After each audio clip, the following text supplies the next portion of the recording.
All right, welcome, blockheads. It is Wednesday, February 5th, 2025. This is episode 107 of Business on the Block. This week, AI bans and Bitcoin reserves.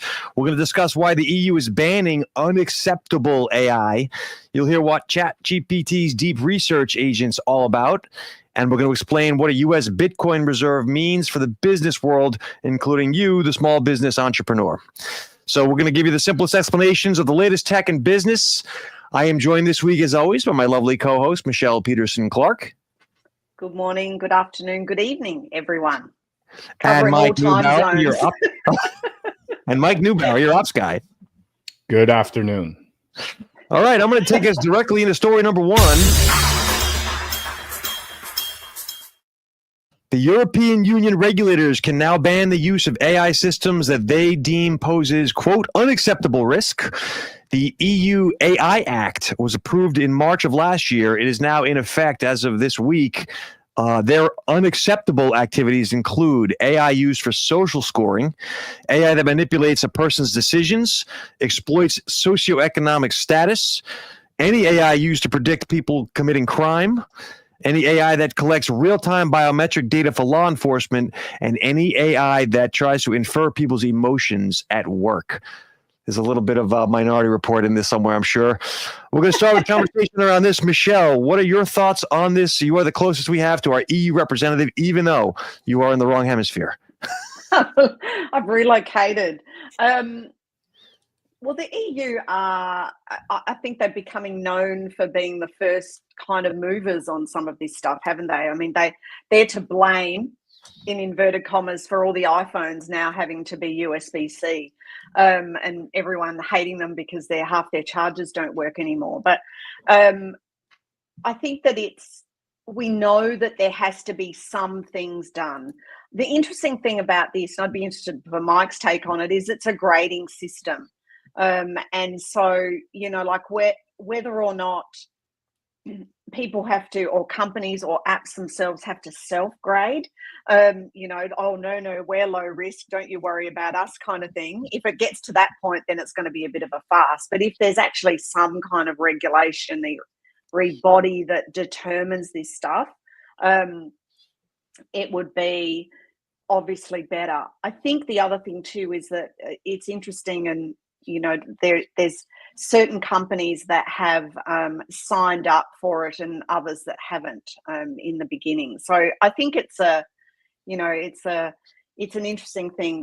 The most notable exclusions currently are Meta and Apple. So the EU AI Pact, they haven't become a signatory for. However, that doesn't mean they might not comply with the regulations. Mike, as our token American on the program, I'm curious your take on this.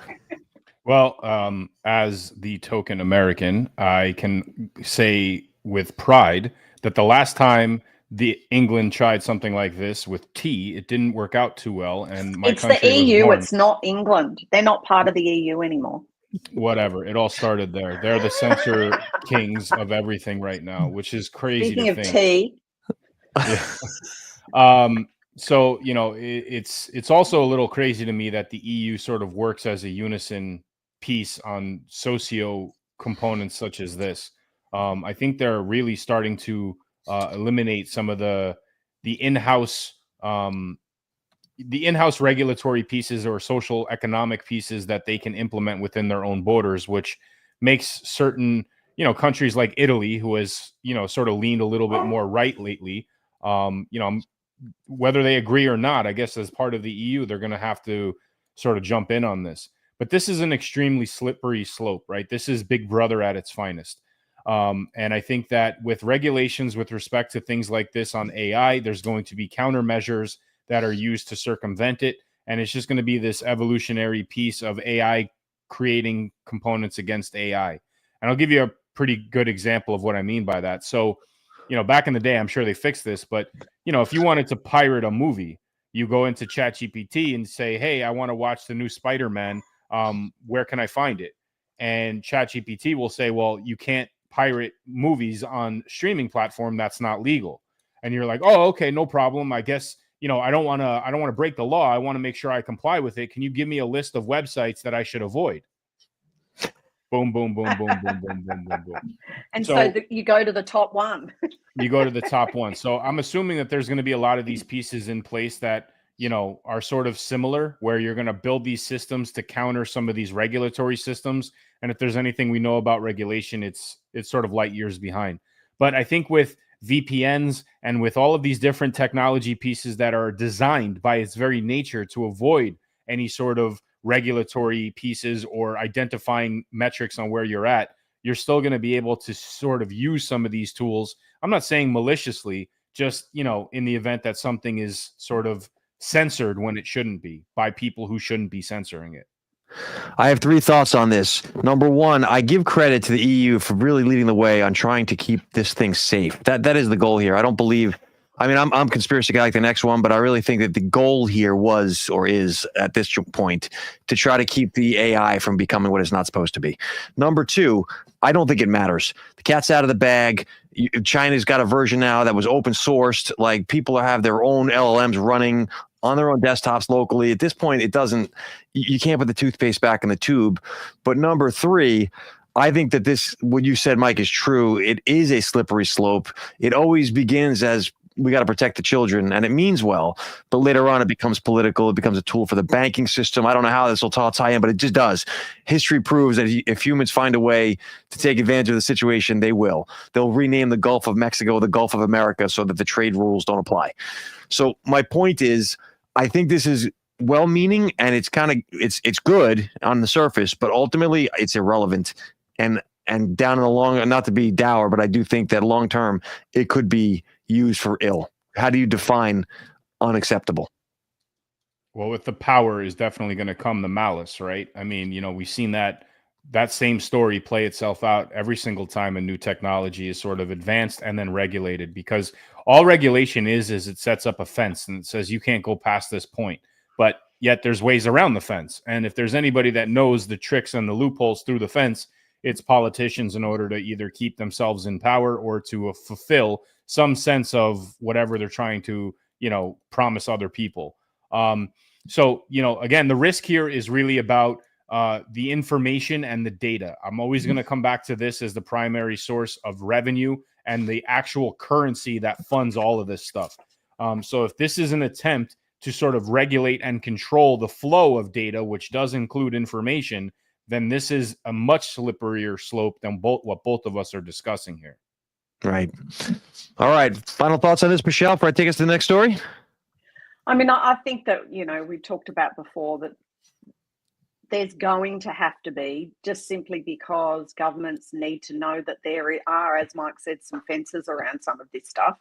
But yeah, as to what happens and who complies and who doesn't, like, I think it's going to, as soon as if they did form a particular part of the legislation and people started complying with it, next week AI is going to be passed what the legislation talks about anyway. I mean, you know, they used to say, you know, a week's a long time in football, but, you know, like, this is this is a couple of hours in AI world is time. So that's right. You know, time moves faster with the AI, that's for sure.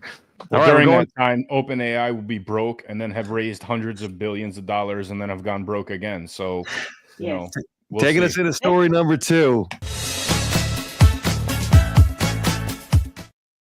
ChatGPT's agent can now do deep research for you. OpenAI's launched a new agent called Deep Research. You basically give it a prompt. ChatGPT will find, analyze, and synthesize hundreds of online sources, and it will basically create a comprehensive report at the level of a full-blown research analyst. We're talking like 35-page white papers in 30 minutes that have come completely documented with all of its, you know, footnotes and where it came from. So this is interesting. I've got a lot of thoughts on this, which I'll save it. But for now, Mike, we'll start with you. What do we need to know about this new agent? Is it a nothing burger, or is this something important? Okay, so you ever cram for a test on the bus on the way to school in the morning? Not that I can admit to. I'm gladly able to admit, because I still did good on it. But the fact that they name this Deep Research is a telltale sign to me, right? Because the whole thing that threw all this upside down was China's version called DeepSeek. DeepSeek. So let me just predict how this played out. Guys, we need to roll something out. We need something that's similar enough in the name. I got an idea. Let's go into ChatGPT and ask it what's a similar name to DeepSeek. And it came up with deep research. Ridiculous on its face. I can see this. I can totally see this. 100% the way it happened. I guarantee it. And that story's going to come out, and Mark, flag it. We're going to talk about this. I can see that. But that's funny. I hadn't thought of that. With respect to the actual substance here, all we're doing, again, is we're creating a system that is not designed to be an efficiency tool, but more of a replacement tool. And I think this is where we run, again, down this little slippery slope. Maybe that's my theme of today's episode. But also, I find it ironic that they have a Threads button there. That's the first time I've ever saw that. But when it comes to, all of the research and, PhDs and master programs, and, Michelle, you can attest to this more than I can, but, this is a massive component of what you have to do in order to truly prove that you understand the substance, both inside, outside, and above, in order to classify yourself as an expert.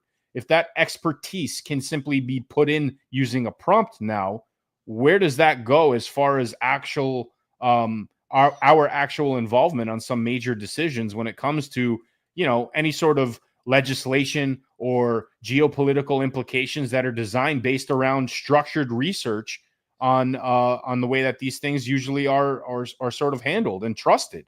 So I'd like to know what your take is on this, Michelle, as it relates to that, in addition to whatever your own thoughts are. But that's really where I see all this. I mean, it's not a nothing burger by any means, but I think that the branding is piss poor. I think they, definitely did a horrible job with at least rolling this out. And right away, they're going all in on, hey, this can actually replace all that hard work you do in your master's program, student. So here, come use this. Michelle, thoughts? Well, I think until last week it was called chat research, and then they decided to change it. So I agree with you that on that point, Mark.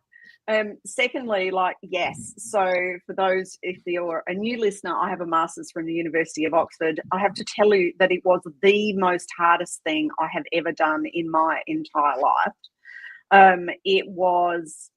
It's labor intensive. It's long. You have to read a lot. But with that comes the knowledge that you need. So I can't imagine what, I may say if I had this tool back in 2019 when I submitted my 15,000 word thesis dissertation, then I probably could have done a great paper. But would I know the substance behind it? Well, no. I mean, and I think that this, this is kind of a bit of a theme that we've talked about a lot, where independent thought, that when you read something, you think about it, you read something else that correlates or corresponds or opposes what you've just read, and what that gives you is the ability to think about things. And that's how discoveries are made. That's how we that's how we advance human civilization. And obviously, unless you're the willow chip, we've been doing a bit too slowly, but that's how we've made leaps and bounds in science, in medicine, in history, in all of the things that we do. And I think people, as in humans, are the better for it. So if we're going to suddenly be able to put in a few things, or here's 25 papers, read all of them and give me a summary because I'm doing a presentation next week, and by the way, can you also make the presentation for me? How could I then stand up and say I'm an expert in this topic? No, deep research is an expert in this topic. And I'm an expert in actually reading what it tells me to say. So from that point of view, and it's also, is this the one that's $200 a month? They've got so many options now. That's Operator, yeah. But this one is also. Right. So for $200 a month, I guess, when you pay $30,000 or $40,000 for a master's degree, I suppose maybe $200 a month isn't very much. So I don't know. So I have two thoughts on this. From the tech standpoint, solo, just the technology. It's fascinating. This is an agent, which means it is a multi-step AI in the sense of operator. You could tell it what you needed done and it would figure out how to do it. This is the same thing. I want a research report written and it's going to go find all the sources, compile it, write it, do all the steps in the middle. So this is agentic workflow. And I think people don't realize that. It's not just a cool little tool.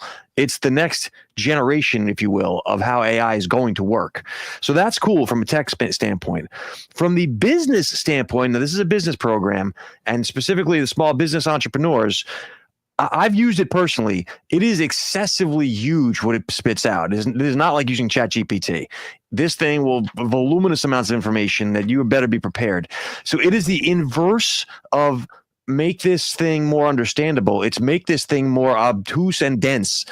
And so for that reason, where I'm going with this is I believe this is a solution in search of a problem. This was not designed as a replacement, Mike. I don't think so. It's designed. It's a whole new thing that we never had or even knew we needed. Businesses, small business entrepreneurs don't frequently say, I need a 35-page white paper on this thing. Like, it's nice if McKinsey or Bain & Company puts that out, great. But generally, most businesses aren't looking for that there's not an open need here. So I think what you're going to see, there is. well, I think we're going to see new applications where I'm going. I agree with you that it's useful. I'm not saying it's a waste of time. I just don't think it's not like write my content for me. Everyone understood what to do with that. Cut my long form into short form for distribution. Everyone understood what to do with that. This is like, what do I do with this thing?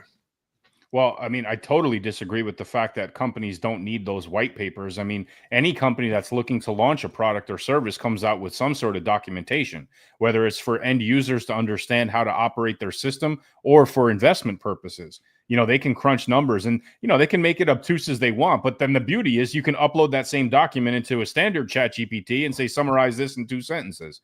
That's what people are going to do. So, Yeah, but here's where I fear that it is a replacement, and I'll give you a practical example of it. So, you know, we've made leaps and bounds, like Michelle had pointed out, technologically speaking, and in human evolution due to our advancements in technology, all the way from picking up a rock and using it as a hammer to creating sort of a quantum computer that we're sort of on the brink of right now. Now, with respect to any sort of theoretical science or theoretical components or manufacturing processes, there have been mathematical computations that had to go into the physics and the mathematics in order to make sure that it works. It's possible. You're not going to blow up the world in the process of it.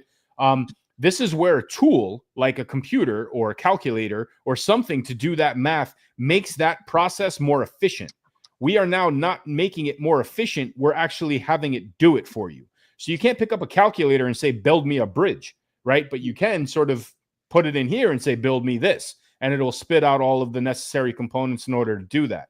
So I think that this, as a replacement for what I'm referring to, is taking some of the thought process, the actual understanding of why, out of the human elements and putting it into the machine. And God forbid it doesn't know what it's doing. And we all know Black George Washington exists. These things are possible to make mistakes and to, you know, create, you know, specific narratives based around whoever's putting the filter in front of the output. Where does that potentially lead as this replacement initiative as far as the technology goes for whatever you're requesting for it? Interesting. I think one of the other things too, that if we think about it in terms of universities, up until now with ChatGPT and all of that, universities have, for the most part, and certainly the progressive ones, have embraced AI. They've looked at how they can incorporate it in classes. And, you know, we know people, Brian Piper, for example, from Rochester University, who, you know, is and has been working really hard to see how the application of the AI things that have been coming up can be rolled out across the university and how it can help students and stuff. However, I think that something like this will send shockwaves through the lecturer, professor streams within universities because, you know, why do they, you know, as it is, there are too few positions these days in research funding and all of that kind of stuff. So, you know, how is it now that they can have a lab assistant effectively do, you know, well, actually, maybe they'll just hire prompt engineers And the prompt engineers will ask deep research, all of these sorts of questions, and be able to still produce papers and whatever. And you might need a quarter of the staff that you've got currently. And already, you know, everyone complains about the fact that academia has been, you know, decimated with funding cuts and all of that stuff. So I would imagine there's a lot of scrambling going on in a lot of universities this week because of this. So I know that at the established universities, at least in the U.S. side of things, a really well-known tenured professor is expected to be a published author every few years. Like Yes. if you're talking like the Harvard, It's Yale, everywhere. like Oxford, UK right? and Australia is the same. This is literally the brand of these universities. They want to have their people Yes. be the best and the thought leaders of the world. Right now, you can publish a book almost every day. With these new tools, the 2 years that you needed to do the deep research you would normally do, you just go to deep research and you're done. So this will definitely impact the career profession level. I don't know how, but it's the rigorous training that you described in your own dissertation, Michelle, across the board for everyone now is an easy button, like Staples. It'll be interesting to see how this goes. I mean, you know, like, do I dare basically make the comment that this can potentially replace education? Uh-oh. Do you know, though? No. We're not saying that. No. But I'm saying that. like, I mean, what it can't do at the moment, and I guess once things are how do I say that? That's easy for you to say. Digitally, you know, scanned or whatever. You know, there is nothing like, I mean, this is a bit geeky, but, you know, primary research, like that is actual original sources. So I was in, you know, the rare manuscripts collection at Oxford, looking at Bibles printed in 1525, like the original thing, touching them with my hands, looking at them, looking how this one was different to this one. Oh, that typeset's different, or, you know, like it was all a bit geeky, but, you know. That's some social life you got there. Yeah, that's right. But the point of that is that deep research can't do that. If they're digitized, yes, they'll be able to look at them, but it's not quite the same because there's a lot of nuance in some of this stuff. Well, and there's in opinion science too. Sorry? There's opinion as well. Yeah. I mean, you could write the most amazing, badass doctorate defense of your thesis that you can imagine, but you still have to convince somebody else that it means something. Yes. Right. So there's opinion to it. Right. So like, while we can arm wrestle the education side of this, I think for a whole episode, to Mark's point from the business side, I think that there's a very lucrative opportunity here. And I'll put my entrepreneur hat on for a second. You're new into the business world. You've worked for somebody your whole career. Okay, you got out of this university where you were supposed to do and regurgitate everything that's already been done before, just to get this passing letter and show that you know what you're doing. You worked into this corporate world. You use that as a foothold. You got your experience. Now you want to start something on your own, but you have no idea where to go. You have no idea how to drum up a proper white paper to go out and get funding. You have no idea how to build a business plan. You have no idea how to analyze the particular market segments that are out there, developing that necessary research in order to properly take your steps forward in developing the business from out of the gate. This is a tool that could be potentially useful for that. Is it all your eggs in one basket tool? Yes. I think that to think all of the things that are pumped out here are gospel truth is premature and you're destined to fail. You need to still implement your thought process and your motivation and not necessarily rely on this because, again, and I'll use my engineering education as the example, when the world ends, somebody has to rebuild it. If somebody shuts ChatGPT's lights off or DeepSeek or deep research lights off, you can't be stuck in the middle of the road with your pants down while the train is coming right at you. So that's a lot of analogies. It is. And I painted a nice picture. In there. Thank you. A nice picture of a train driving on a road. My metaphors are, go ahead. So anyway, I guess the point I'm trying to make is that glass is half full approach with where this is and what it can potentially do in the business world. We talk a lot about how entrepreneurship is on the rise and that we're going to see a surge in it, especially with a lot of these tools sort of overtaking some of the day-to-day tasks that people tend to, get hired for to begin with. We talked about accounting and some of these other things. If this is sort of that replacement at the corporate level, forcing people into their own private sector fields, this again becomes sort of a crutch for them to at least get the ball in motion for their own respective ideas and services. I agree with you to the point of technology and finance, Mike. The really difficult, complex areas where people don't have a full grasp of. For example, you have let's say you're doing an NFT project and you need to have a roadmap and you want to white paper this thing out so you can get investors. So a situation like that, this would be great. In a standard, easy to understand business, let's call it a content marketing agency, people I have to advertise my stuff to sell more of it. I don't need to put out a 55-page white paper. So I think that this will be a very nuanced, specific, detailed area that will use this, but they will use it. I agree with you. No, but I'm not saying you need to create a white paper for that purpose. But if you're going to properly allocate funds and you need to show where those funds go, whether it's investors or loans in a bank or whatever it is, you need to show where that is. You can actually show the proof that says, look, I did the research and according to this, these are the top areas that I needed to target in order to get my product or service into the marketplace. And again, what did it take you? 20 minutes to put this into a prompt and have it spit out this obtuse report for you? In that regard, it's a better version of prompting. Like what you just described could be done through standard ChatGPT, but you'd have to really know how to prompt. In this case, you don't. You just put it in there and this thing will figure it all out. I mean, yeah, if you knew the particular sources that you wanted it to use, and I've been using ChatGPT a reasonable amount lately, but I'm training it to know the information I want it. So I'll say, I want you to look at this, this, and this. I want you to consider the other 3 threads that you've created for me, and this is how I want you to do it. I want it in this format. I would like not just to give me a content marketing plan for the next 3 months, off you go, being really quite specific about it.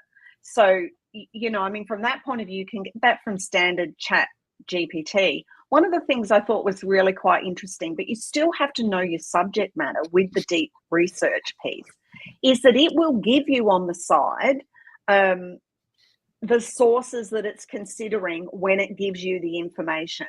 So if you were a history professor and you know that some sources are particularly more renowned than others, I mean, maybe you would put that in the prompt in the beginning, but you would be able to have a look on the right-hand side as to which sources they're looking at. And you can go, well, yeah, no, don't like, or I don't agree with, Professor Peter here, and lecturer John is okay, kind of thing, so you can, and as Mike said, it's still about opinions, and it's still about actually having individuals do thought processes within it. One of the things I think that and drawing it back again to business, one of the things I think that it could be good is for government tender documents. I think it's actually better for lawyers. Yeah. To write briefs and to cite cases and case law. Like, this is a no-brainer for them. So if you're, I it's think a threat too, Mike. Everything's a threat. Everything's a threat. And look, the security behind this still is in the front seat of concerns on all of the things we talk about, whether it's blockchain, we talk about NFTs, crypto, even AI, and maybe the EU has a solution to that. Look, I think that if a lot of these things are sort of public domain anyway, like court cases, it's not really a threat. It's a threat in the sense of potentially hacking in to somebody's account to see how they're building a case against you. It's a threat to the person that's actually building the case. It's sort of a peek behind the curtain. But I think that, there's internal security protocols just respecting the way the internet is accessed that can help with that.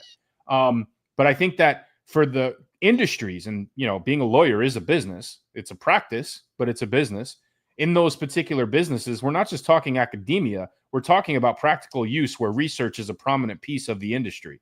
And legal, that's the name of the game. The whole game is citing other cases that have been adjudicated before in order to prove you're right. And I think this expedites it 10 times over, which potentially puts at risk a paralegal. I go ahead, Michelle.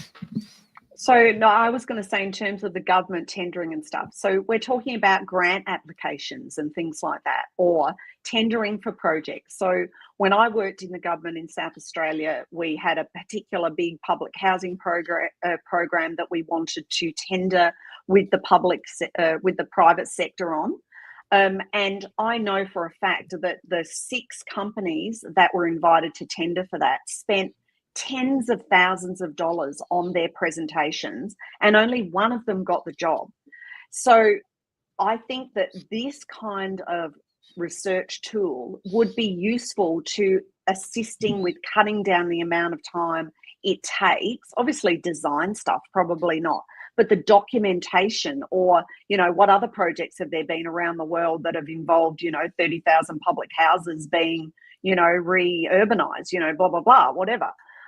So I think that from that point of view, it could actually save a lot. And, little non-profits and stuff like that who are applying for government grants, it takes a lot of people to do that stuff. And it takes a long time. So it could be useful in those sorts of industries as well. So in the big boy business world, some of the dirty little secrets around the consulting firms like these Deloitte's and the Boston Consulting. KPMG. Yeah, they would take like the deck they made for client X and just repurpose it for client Y and still charge another $50,000. What do you think a lawyer does? Right. But all of that practice goes away. I spoke to a colleague of mine, a friend in town here who runs a very successful CPA business. He's an accountant. And we were talking about ChatGPT. And basically, you can now either target a specific nuanced detail of the law version of that, in his case, accounting or legal or medical, whatever, or you're going away, because the generic way that you can now get all your answers quickly that are accurate, you don't need the low level lawyer anymore or accountant. How does this affect Wall Street? So Wall Street lives and breathes off of research. A large component of when people hear Wall Street, they think of trading, and trading is the cash register. But that's where you make your money back on what you spent on the research teams. So they battle over who's got the best research. Goldman Sachs will tell you what's happening in the housing market. Morgan will do the same. They'll have their own opinion. They don't share resources. They're competing. So you have huge amounts of money being spent on huge amounts of research teams that, frankly, are no longer needed. And so let's take that as an example, because I think this opens up a whole new industry, AI related. And we already saw this when ChatGPT hit the ground. Is there the possibility for white labeling this agent and creating an industry specific research arm and then sort of selling that, utilizing the technology, but already training it around the specifics that particular industry relies on for research? Yes, you're describing specific I don't see why GPTs. not. So that would be the research GPT runs. And by the way, Mike, what you describe is going to eventually become the node section, quote, department of the agentic company, right? So the research team is actually 3 agents that you operate, and they are going to come back and eventually create the product that you will recoup the money back from with your sales agents who are going to do the outbound. I get it, but we've all seen the crypto bros model, right? So if you can build something once and sell it 1,000 times over, you scaled your product in a very short amount of time. So, a white labeling of this, for example, in that same finance or housing sector, and selling that same product to that Morgan Stanley or that Wells Fargo, anybody involved in that research arm of investing in those particular industries, can now have that same base platform with the correct prompts in place and put in the necessary data in order to have the same system analyze it the way they need to. Okay, so then you're getting into, from the Wall Street example, I can share direct experience. Who owns the training data? So, for example, in the world of stock trading, the New York Stock Exchange owns the New York Stock Exchange trading data. NASDAQ has its own, but they don't have each other's. So there's a public feed that they're required to, because the government has put down the law here. But if there's no government, who owns the training data behind Boston Consulting Group? What have they've done research. They know a lot about industry X, laundromats. That's their data. So if it's not the tool anymore, right? Deep research is the tool. It can do anything. It's what are you plugging this thing into and what do you have access to with it? And that's been the game this whole time, right? Where does the data go? Where is the main source? Where's the mothership on where all this information is getting funneled into, analyzed, segmented, compartmentalized, and then resold to the highest bidder? That's around the corner. We've seen this play out already. So question is, who owns it? Where is it? Where can it be accessed? And who's going to be the highest bidder for that data? But what about the other thing is, like, who, like, in terms of this research thing, who's decided which bits of research have been added to it? Like, I mean, we've talked about this before, haven't we, Mike? You know, who's pulling the puppet strings behind the curtain?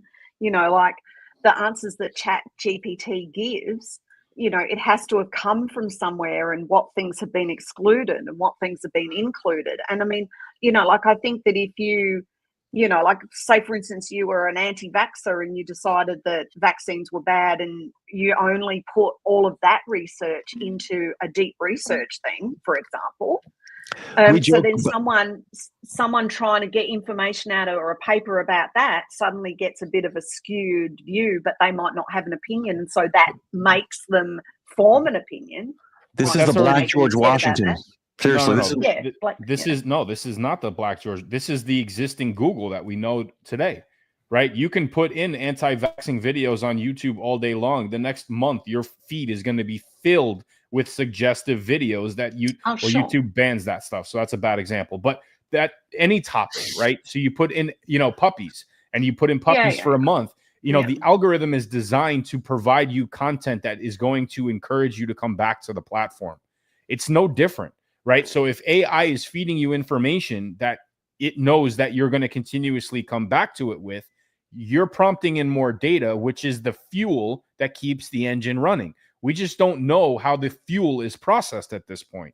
That part, to me, is still a mystery. And I'm more of the engine under the hood, behind the Wizard of Oz curtain guy. Right. So I want to know where all this data, it's all nice and fluffy on the front end. It provides that app that makes people waffles that, you know, they don't care about what happens on the back end. They'll sign their data and their life away in exchange for making their life significantly easier for the next 5 minutes.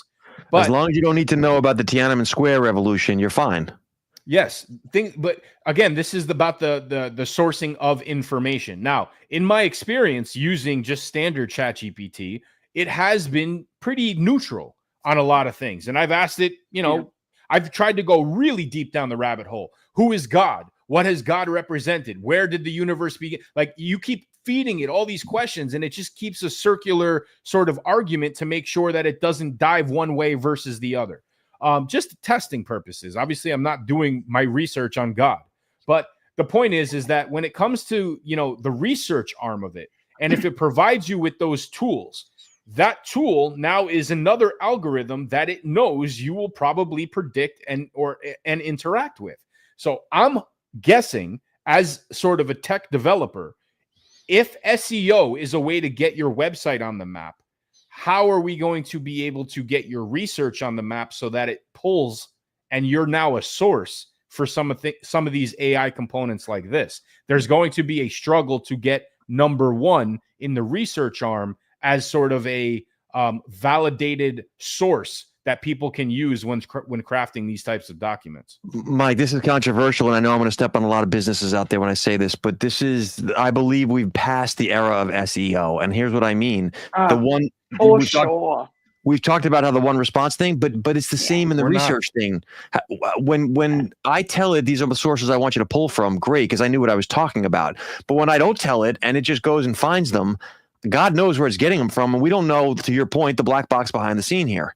So, okay, but again, it is a computer program, right? There's logic behind the program. Input A, output Y, right? So you have to have those base components that the communication can be found with. If I launch a website today and I have zero SEO implementation on it, I'm invisible. Nobody can find me. There's zero substance that can be extracted from my site in order to be found. I am literally a drop in the ocean. Now, the more substance I add behind the scenes that is eligible to communicate on the platforms that I want to be found on, now I start shining a light on that drop, and that's how I become discoverable. Now, I'm not saying there's an overnight solution, but SEO is very much a real thing. I'm proof of it. I deal with it all day long. I witness the evolution from nothing several months later to seeing the necessary traffic. It hasn't gone away. Nothing is ever over. My argument is that this concept is nothing more than a glorified search engine, right? It's designed to search and scour based around a particular prompt. And with that, it has a validated output that has a bidding war that potentially could be associated with it. And that's where the business side of where the data is going to be repurposed is ultimately going to come to the surface here. Right. I think what is dead is trying to get to the top of the first part of Google, first page of Google for Correct. search. I think That is correct. Stuff is, if and I'll people tell are you still why. selling packages on that. I mean, and again, I caution anybody that I speak to, there is no overnight solution. There's no such thing as a first on Google, because the three of us can be in a cafe, take out our computers, Google the exact same thing, and we'll see different results. And that's because Google has shifted, and I'm getting technical now. They've shifted from what was once known as a search-based algorithm into what's now known as a predictive-based algorithm. And I think that AI can do that at warp speed. So my point is that there's still going to be a viable market to tap into industry-specific research, especially if this is white labeled, in order to get that first reference. Because maybe it's not the publications that these universities are interested in anymore. It's the ability to reference the publications. That's the new currency that separates a professor from another. Good point. All right, I'm gonna. My final comment is might not have been doing research on God, but was he doing research for God? That's what I want to know. Oh, we're like Mike, this. We're like this. Your ops guy, warrior for God. The United States President Donald Trump has signed an executive order to establish a U.S. sovereign wealth fund. Analysts are speculating that Bitcoin could be among its strategic assets. Trump's newly appointed crypto czar, David Sachs, has stated, quote, "One of our first steps will be assessing the feasibility of a Bitcoin reserve." We're going to start with Mike on this one. I will explain what this all means first briefly. So strategic reserves are essentially a pool of money that that a country will use to invest in what it thinks will grow assets. The United States typically has never had one nor wanted one. We've actually been opposed to it. So this is a different thing. But the fact is, Bitcoin is in a conversation, whereas a few years ago, you'd be run out of town on a rail for bringing this up. So that's the interesting part of this. Mike, what do you think about this? Do we need to know what comes to your mind when you hear that the U.S. is mulling a Bitcoin reserve? Okay, so the definition you just gave was an output from deep research that was extremely obtuse, literally just for saying a savings I made it account. up on the spot, actually. It's a savings account. That's what it is, right? We're creating a reserve. We're creating a savings account. And what is the comparison we make to Bitcoin all the time? Store of value is what I think of it as. Or store of wealth, rather. A savings account. It's a savings tool, right? And again, this isn't financial advice. This is just practicalities. And if you go to any of these major exchanges, they actually provide documentation and research on how plausible this really is. When people make consistent investments into something like Bitcoin, their investments tend to rise regardless on where the price is at the time that they made it. It's not your traditional stock investment where you want to buy low and sell high. In some cases it is, but there's a much longer and deeper play here at saving. So what does this do to the price of Bitcoin? Well, if the U.S. is sitting on this like they would oil or gold, don't we have some sort of a track record of those assets increasing in value due to the reserve of those assets by the U.S. government? So I'm not, again, providing any financial predictions here, but if Bitcoin was that store of value of the reserve, then I would predict that with a very limited supply and the inability to extract or make more of it, we could see a different level of Bitcoin than we've ever seen before. You're talking price. I'm talking value. Okay. Pricing is the expression of value. So, but ultimately, I agree with you. I just wasn't sure where you were going with that. I love when you agree with me. I'll comment on that in a second. Michelle, go ahead. Your thoughts on this? So, I mean, we have talked many times, haven't we, about the fact that eventually the US financial markets, government, etc., are going to have to embrace Bitcoin in some way like this. And as you say, it's a savings account. We know that there are other countries in the world that have been pro-crypto for a long time that have been doing it. It's kind of a little bit like catching up. But I think that the crypto czar thing was, my husband's been in this industry since, 2017, 16, 17. And when I said, Trump's appointed a crypto czar, blah, blah, blah, he's like, a what? I said, it's the official crypto bro for the US government. That's a great term for it. Yeah. Crypto bro in chief. Yeah. So my thoughts, go ahead. I just want to, sort of highlight, because I didn't even read the side stories here, but the first one that popped up dated today, actually this afternoon, as of 3 hours ago. I don't know what Standard Chartered is, but they're predicting that because of something like this, Bitcoin will rise to over $500,000. Again, I'm not predicting that, but there's a lead story in the latest news on the article we're discussing that does. Right. Which so this means is not buying it at 104,000 or whatever it is currently is cheap. This is not a crypto program, and we are not offering investment advice for those who are aware. However, I will tell you, Mike, I agree with everything this article says. Whether or not the United States creates a sovereign wealth fund with Bitcoin, the price of Bitcoin is going to the moon because people are talking about Bitcoin in institutional circles. And Standard Chartered is a major buy-side shop. They are a money manager. They compete with BlackRock. And they do research. They do deep research. But here's my point. I think that number one, Bitcoin is a store of wealth. I agree with you on that. You can't print it. We know that. That's a problem for a sovereign wealth fund. A sovereign wealth fund is a creature of the banking industry. And anytime there's a huge pot of money sitting untapped next to a government, what ends up happening, as we all know, they borrow against it and then they pay it back later. This is what's happened to Social Security in America. It's happened to every type of government pension plan. So this thing is just too much of a target when there's big money.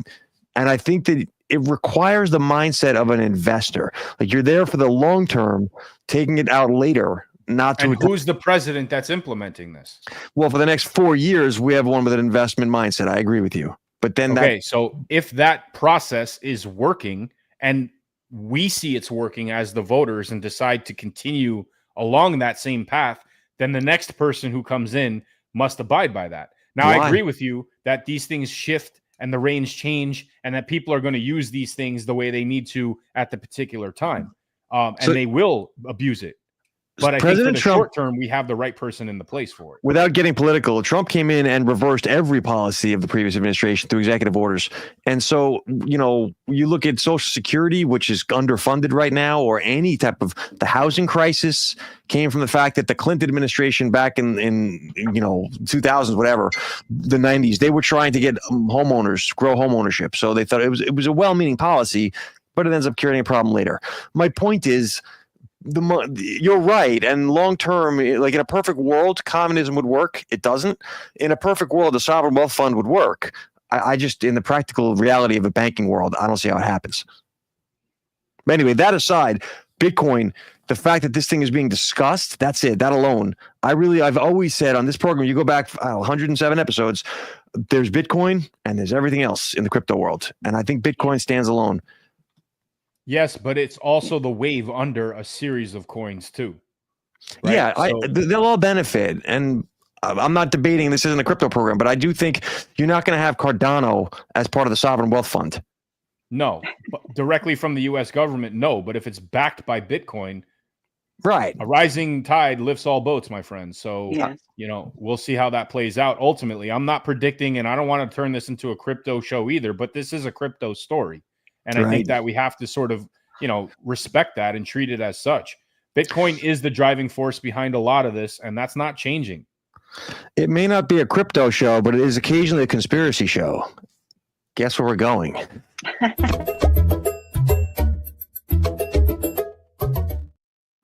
OpenAI is developing AI-specific hardware, and we'll explain the hats in a second. They've confirmed they're focusing on consumer hardware such as headphones, goggles, glasses, laptops, mobile cases, smartwatches, smart jewelry, VR headsets, humanoid robots, whatever you could think of. There's a new U.S. trademark application that outlines a flurry of new potential product lines from OpenAI, all of which could be developed but are not currently in production. So there's a very clear reason I have this as Conspiracy Corner this week, but we'll start with you, Michelle. What are your thoughts on OpenAI developing hardware devices? I don't know. I think it's a way of Sam using and wasting more money.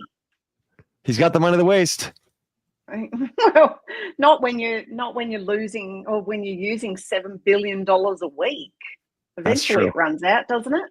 Yeah. Mike, what are your thoughts around this?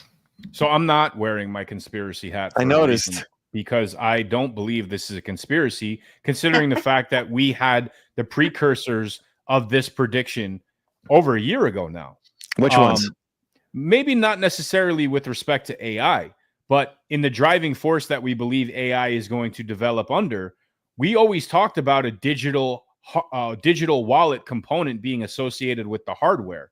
But what if the hardware is the new force, right? So, you think about things like Google. Nobody thought of Google as a hardware company until they were one. Now they have phones. Now they have eyes. They have ears. They have all sorts of different components that you can integrate directly within their system. Why can't OpenAI develop that same construct? And if AI is such a energy consuming force that requires the storage capability, that's going to demand that digital wallets be associated within these hardware devices to store and extract the tokens needed for the output of the AI. And I think that's where our prediction becomes true. And this is the first step in that sort of becoming a reality. I'll tell you why I think that won't be the reality. We've seen companies struggle, but there's a difference between hardware and software. When Facebook/Meta decides they want to be a hardware maker and they start making goggles and Oculus type devices, it doesn't always work. Here's the problem. The DeepSeek iceberg has hit the OpenAI luxury liner. And I'm going with the Titanic on this one because OpenAI's business model is torched.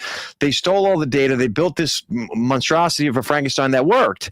And then that thing was totally ripped off. So they can't charge $200 a month if I can get the same thing for free, online open sourced. So they need to become something and something quick. And you're going to have them pair up with the wrong people to do as quick as they can to get a business model back. Because that's what I think is really going on here. I think there's a panic play. And they're not saying we've decided strategically we're going into glasses. Elon Musk was decided we're going to charging stations. They're just saying, hey, we got a lot of stuff we're going to throw at the wall and hope something here sticks because we got this is Steve Jobs coming back to Apple and they've got 90 days worth to burn. It may not be that dire, but I'm thinking in that context. You may be very well correct on that. The problem I have with all this stuff is that their core business was AI. It wasn't necessarily, they're not a manufacturer. It's not smart jewelry? Yeah, that's not what we're talking about here. If they were to develop partnerships with people like Apple and Google, who already have, or Microsoft, who already have the technology stuff out there, the goggles, the glasses, the phones, the, AirPods, etc., then that would be a different story. But to go from scratch to say we're starting to do this ourselves when they're in this position, I think is dumb. Every single company you just referenced started out in the exact same format. Sure, but these guys are only 2 years old. How long did it take before Google came out with Google Glasses? Well, they didn't have AI to develop themselves faster. Look, I'm not defending OpenAI to go in this route. And Mark, you might be very well correct. I'm not. I want to give us credit, right? And I want to make our prediction validated. And I think that hardware was always a play here. We've mentioned it several times, whether it was blockchain specific or AI specific. Whether OpenAI does this or not, to me, is irrelevant. I don't care about the company doing it. I care about the technology doing it. And the technological driving force behind the hardware, I think, is that next evolutionary step that maybe Apple will develop or Samsung will develop. But we've seen a monumental pivot from the largest company this planet has ever seen in Facebook, shifting to a hardware type company. Hold on a second. That was a panic shift because they were going to get sued by the government. call it whatever you want. They are still in the hardware game now, and you might not think it's viable, but it's very much in play, right? Right.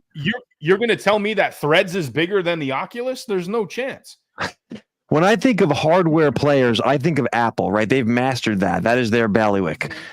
But they had dominated and the PC market when they made the move. Google had dominated the search market when they decided to get into hardware. Facebook had dominated the social media platforms when they made their move. OpenAI is still in a fight for its survival right now. They're running on borrowed money. But next week, they're going to have an excess of it, man. We've seen this pendulum swing back and forth. And with Microsoft backing them, that means that the hardware is still very much a viable option and in play. So Microsoft has a lot at risk here. If you consider what DeepSeek has done to OpenAI, that's a threat to Microsoft as well. I don't see people paying top dollar if they don't need to. And I also don't, the reason I'm wearing tinfoil, I don't frankly personally trust Sam Altman's company to make the smart devices that we're going to have in our pockets and on our bodies. But we trust Mark Zuckerberg? No. We trust the dude from Google? I can't pronounce his name. We trust we trust Amazon. Look, Amazon has taken over the shipping industry. Like the postal service doesn't exist anymore.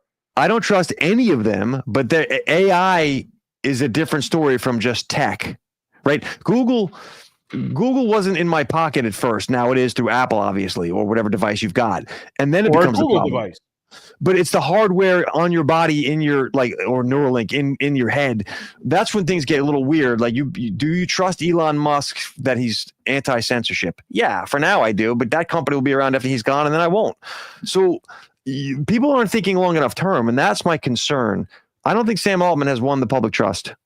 And this is why I'm saying I don't care if it's OpenAI or if it's some other AI company. As long as the hardware is starting to be developed using AI as the nucleus of why the program or the hardware exists in the first place, that's where we're starting to see the leap from the software component into a robot serving me breakfast in the morning. Right. Final thoughts on this, Michelle? We'll do wrap-ups. Yeah, I think that I don't know. I agree with you, Mark. I think that this could be the thing that does Sam in the end, because they'll do their shirt, I think he's panicking. All right, so the quick wrap-up of what we hit this week. Story number 1, the EU is banning unacceptable AI. And story 2, ChatGPT has a new agent deep research that does enormous amounts of research. The U.S. is mulling a Bitcoin reserve, and OpenAI will be developing some hardware. We'll start with you, Michelle. What do you think is the most important story we hit this week? What should we keep an eye on? I think that the university sector is in trouble based on the research agent thing. I think that there's going to be a lot of pain in that sector in the next 3 to 5 years because of it.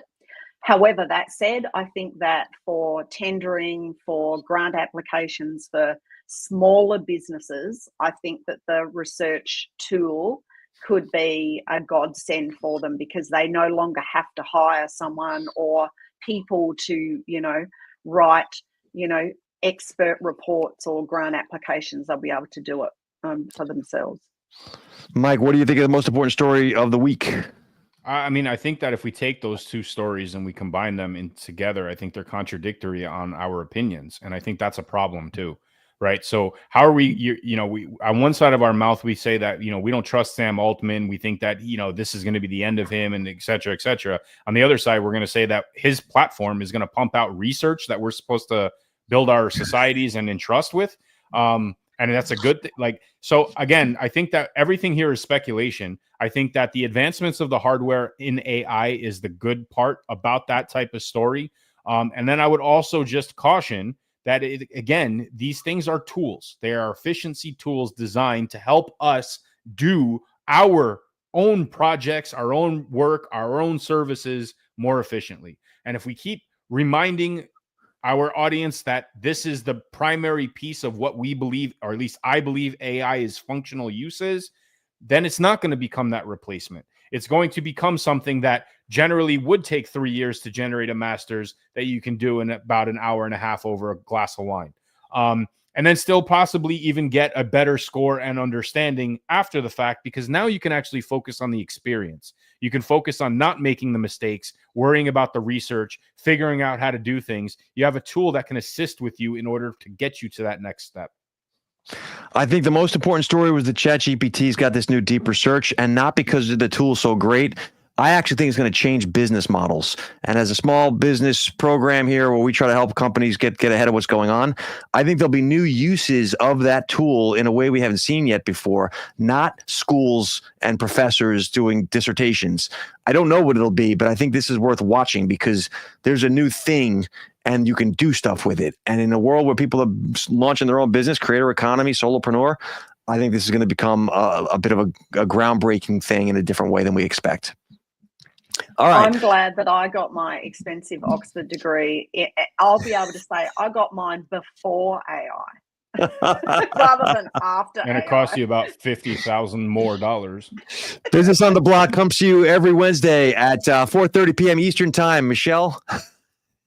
Thursday. 8:30 a.m. Thursday in Eastern Australian time.